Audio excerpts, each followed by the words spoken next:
This video is brought to you by Skillshare, a great place to learn new skills. The first 500 people to use the link in the description will get a 2-month free trial. This is the story of how one man manipulated an entire country. He inconspicuously tugged on the strings of society, guiding it along his chosen path. This is the story of Bernays, the man who manipulated America.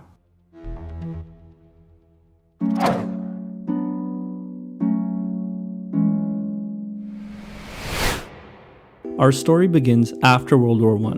Year, 1929. Location, the city that never sleeps, aka New York.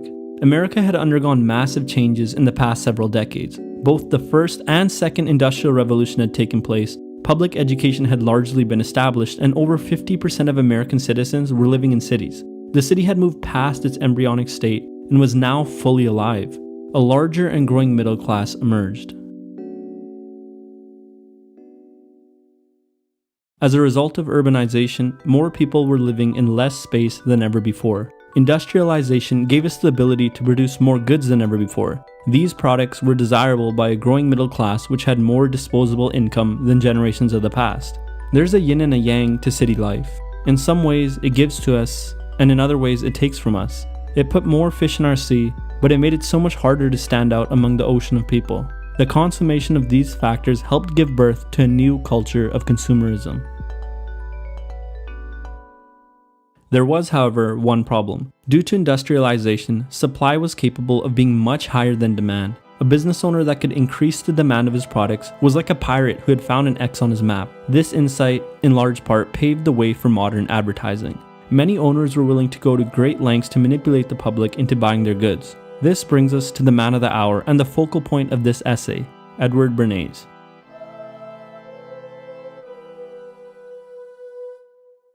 Bernays was the nephew of the iconic psychologist Sigmund Freud and arguably the father of public relations and propaganda.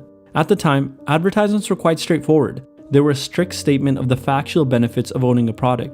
Largely inspired by the work of his uncle, Bernays believed that advertisements could be much more effective if advertisers understood group psychology. If they could understand the emotions, longings, unconscious desires, and questions of the consumer, they could market their product as a fulfilling answer. This may seem obvious today, but it was a revolutionary form of advertising at the time that Bernays helped popularize. For example, a car company should market a car as a symbol of social status, wealth, and power as opposed to stating facts about how well it runs. The latter describes how cars actually used to be advertised. A salesman would have highlighted the factual benefits of a car, such as how far it could drive without refueling, how it handles on the road, and whether it was automatic or manual. Bernays honed his skill of manipulating the public during World War I. He was hired to help rally national support for the war efforts. His primary weapon? Propaganda. What is propaganda? Here's a definition from Bernays' book. The mechanism by which ideas are disseminated on a large scale is propaganda, in the broad sense of an organized effort to spread a particular belief or doctrine. Essentially, propagandists use media such as magazines, newspapers, radio, the internet, and video to manipulate the masses into accepting or conforming to a certain idea. Because of its use in the world wars, propaganda has taken on a very negative connotation. It manipulates people into adopting a particular belief or doctrine with the intent of removing their autonomy. Many people see it as inherently wrong to use. On the other hand, Bernays thought that propaganda was only wrong when it was spreading lies or used for nefarious ends. What makes this idea so troubling is that Bernays believes that he and other propagandists know what is beneficial for the common good. This is a common trait among dictators and a theme that appears over and over again in his work. He truly believed that most people were stupid sheep that needed an elite and intelligent class to shepherd them. Before we dive deeper into one of Bernays' most notable campaigns, I think it's important to understand his overarching methodology for influencing the public.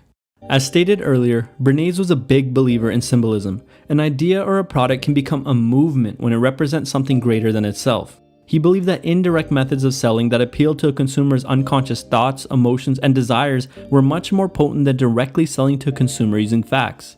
Another one of Bernays' powerful tactics was using authoritative or influential figures to help spread a message. Think of a hierarchy. Bernays believed that influencing the people at the top of the pyramid would cause his influence to cascade downwards. One person, a celebrity for example, can have influence over thousands of people. Bernays knew if he could convince a single figure to adopt his ideology, that figure would effectively spread the message to their followers. This is known as influencer marketing, and it is utilized often by modern advertisers.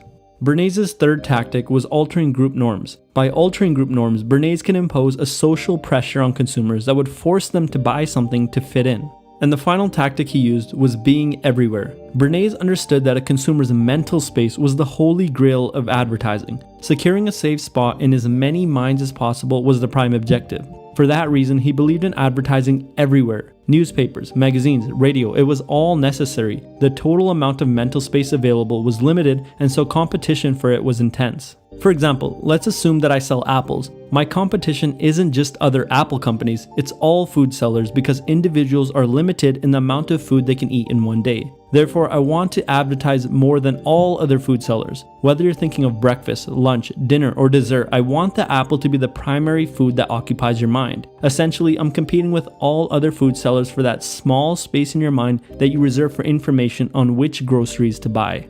Bernays fundamentally understood this idea of inter-commodity competition. Popular examples of inter-commodity wars today would be taxis versus Ubers, movie theaters versus arcades, and newspapers versus online video. Now that we understand a bit more about Bernays and his methods, we can discuss one of his most notable campaigns, getting women to smoke.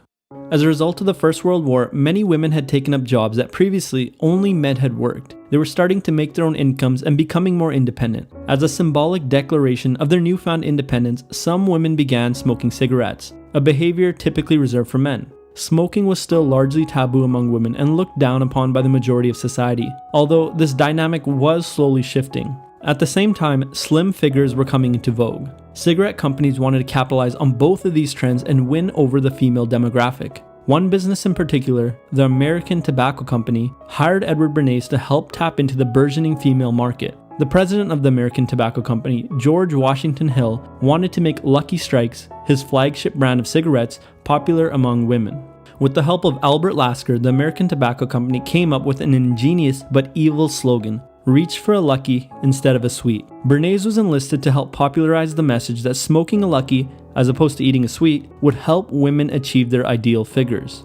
Bernays reached out to popular photographers, magazines, and newspapers to help spread the idea that thin figures were indeed the new fashion. He also recruited medical experts to advocate cigarettes as a healthy alternative to eating sweets. Bernays tried to build two key associations in the public mind using propaganda. Being thin is fashionable. Cigarettes help you get thin. The campaign helped increase the amount of women smoking in America, but it still wasn't enough for Hill. He said that women have become more comfortable smoking indoors, but there was still a taboo around smoking outdoors. Once again, he enlisted Bernays to help solve this dilemma.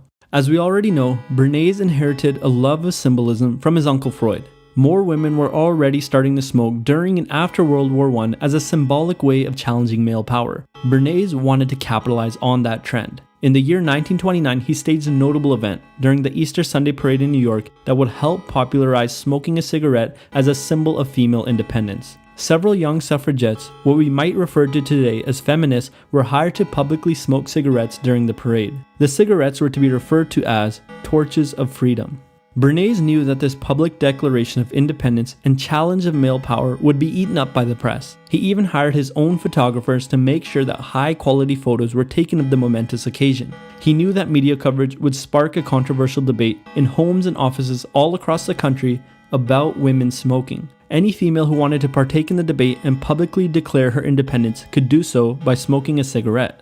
This single campaign highlights some of Bernays' tactics for making effective propaganda. Step 1. Create symbols. The cigarette, the product, was linked to female independence, the symbol, in order to increase the perceived value of the product. The cigarette became more than a product. It became a movement. Step 2. Appeal to unconscious desires. Bernays first linked cigarettes to the female desire to be thin, which was coming into vogue at the time. Afterwards, Bernays linked the cigarette to the growing female independence movement. Step 3. Normalizing behavior, aka everyone's doing it, you should too. Bernays did not at any time directly advertise cigarettes to the public. Instead, he helped normalize certain behaviors in society. First, he helped bring thin frames into fashion by reaching out to influencers and media connections. Then, he linked Lucky Strike cigarettes with thinness and helped normalize smoking among women. Step 4. Get into their mental space. Bernays tried to be in as many media outlets, newspapers, magazines, and minds as possible. He wanted smoking to occupy a place in everyone's head. One of the most effective ways to claim that mental space was by sparking conflict and debate in the community.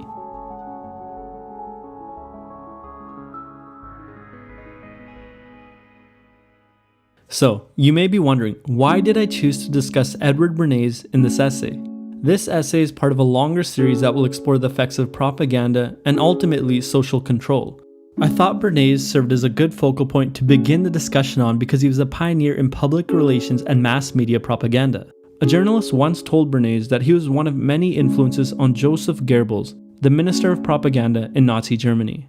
For better or worse, Bernays is one of the first people to see public relations and propaganda in a scientific way. He helped create a framework for how propaganda works in many of his books, such as Crystallizing Public Opinion and Propaganda. He popularized concepts that are very prevalent in advertising today. Products have become symbols of something an individual wants to signal to the outer world or a substitute for a certain feeling. Buying a car brings status. Purchasing a new phone brings happiness. Buying those new style of shoes becomes necessary to avoid the social pressure of not fitting in. Bernays believed that any product or idea could be sold to the public through the use of propaganda as long as the propagandist understood group psychology. Now, the big question becomes, is it possible to defend yourself against propaganda?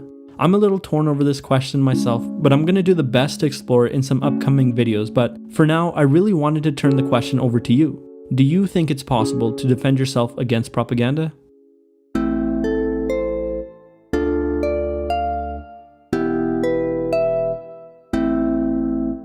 One thing I get asked often is what software I use to make animated videos.